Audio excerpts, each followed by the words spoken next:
So on to some car projects. Switch out my winter tires for my all seasons, and I gotta do an oil change. So just bought that Ryobi electric impact, which really enjoy. It works great. So anyway, I start off with just blocking up my wheels there in the back. I am gonna put my emergency brake on because I'm gonna be lifting the whole front of my car, because as you can see, it's way too low to the ground to try and do an oil change. And I need to put my other tires on anyway. So gonna go through that process. Of course, gravel driveways, not always great. So I'm using some plywood to help with the stability of my jacks, which I usually have to dig out the ground a little bit to get in there.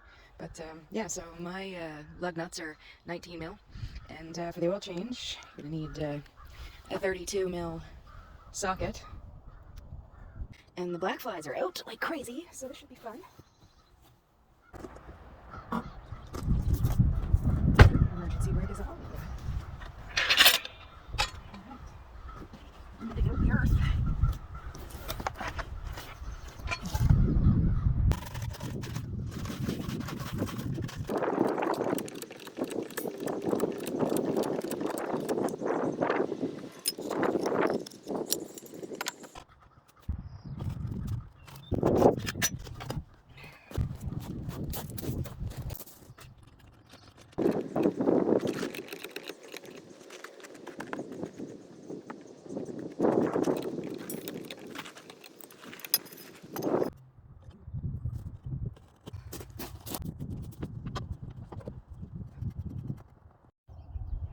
So I literally just use a Dollarama dollar store container for $3.50 to collect my oil.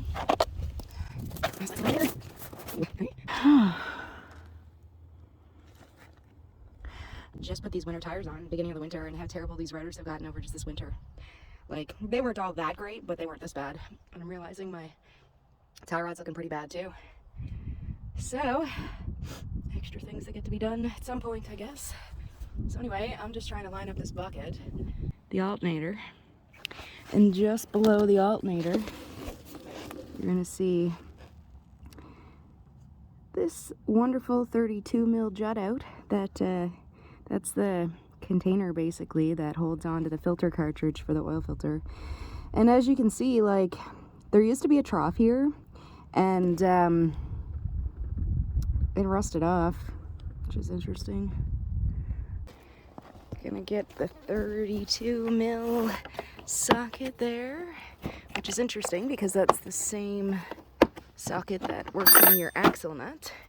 And the black flies are horrendous today. And 3/8 inch ratchets. So I did my best to try and rag that up. I'm gonna undo that, and I do have the bucket like right underneath to collect any oil that does go down. But this is actually really awesome. I never had my wheel off doing this before, so this will actually give me an advantage to get some brake wash and actually spray in here, clean up some of that oil. So yeah, oil filters removed. Wasn't too bad. Camera's not working in my favor, so it didn't leak out too much oil. So the oil filter cartridge is inside, and you're gonna see an O-ring here, and then there's another O-ring that's on the outside of the cartridge, and you get another O-ring in the new cartridge box. So black flies are eating me alive. So this is the proper part number in this brand, and so inside you'll find the new O-ring. Man, the black fly is a bad thing. So I got some Perrier that's gonna go in there. I'm joking. Some maple syrup. Looks like maple syrup. It's not. It's literally leftover oil of a jug that I didn't want to carry around. So that's what you need. The Dexos 2 for the Chevy Cruze. So we're gonna take that out. So he's seated in there. So take that out. I'm just gonna rinse that out with some clean oil. I'm not gonna go overboard on cleanliness of it, because there's going to be leftover oil in the engine anyway. Rinse that out a little. So again. And then get it off. Get it off. Now you have to see it. There we go. There we go. There we go. that in the garbage. And then put some lowering on. Make sure that's not dirt. Okay, probably in the way. So we're just gonna roll that over. Roll it over. Everything's so slippery. So this is an awkward angle to try and do this too. So it goes in that big rim there. Make sure not to leave it on the threads of the actual part that goes into the engine. So that'll seal it nice. So that's done.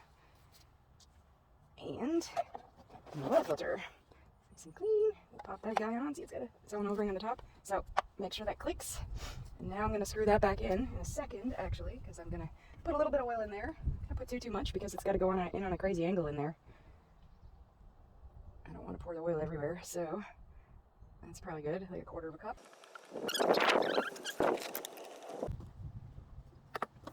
So yeah, you're gonna tell the difference from when you first start to put that in, you want to make sure you kind of hand put it in, of course, like hand screw it, because so you don't like fuck up the threads.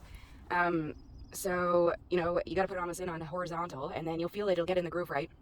And then, you know, you can do by hand like a few threads just to make sure that you're not cross-threading it. And then I find it was actually easier to go through the top to tighten it. And you'll feel like it feels like, you know, as you're spinning it, because it's going over the O-rings, that it feels like it's tight, like you're spinning it on. But you'll feel when it comes up to like to the point where it's at run out of threads. And, you know, you just give it a little bit of oomph afterwards. You don't want to overdo it because it is a plastic canister, so you don't want to break it. But, yeah, you'll feel when it comes up, too, like when the threads end. So that part's done. I'm just going to clean up in there, and then I'm going to get underneath and empty the oil pan.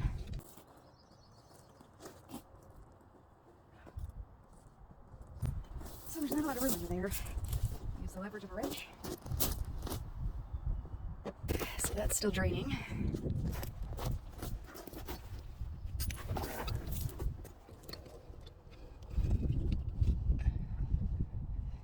And it's so easily, it's barely even windy today. This is where another reason why I've been doing this, because any little bit of wind, this oil just blows everywhere. I'm just gonna let that drain for a little bit longer. I'll go get some brake clean and clean up this area here in a second after I get that plug back in, of course.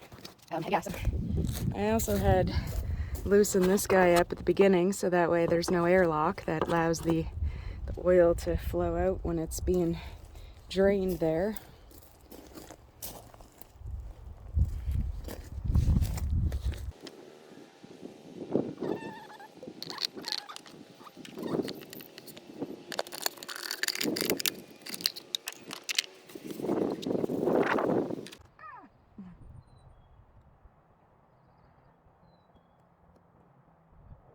We're into the engine running all the time here. So, where are we at now? We're at about 3.5 liters. So,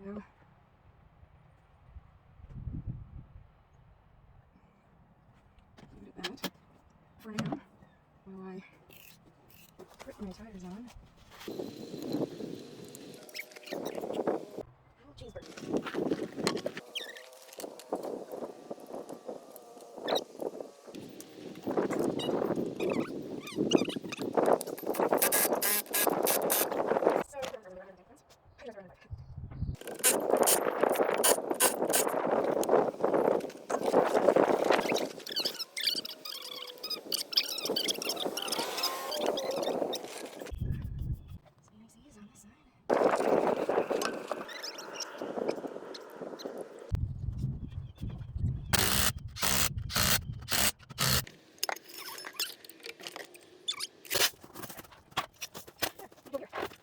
All right, let's test the oil.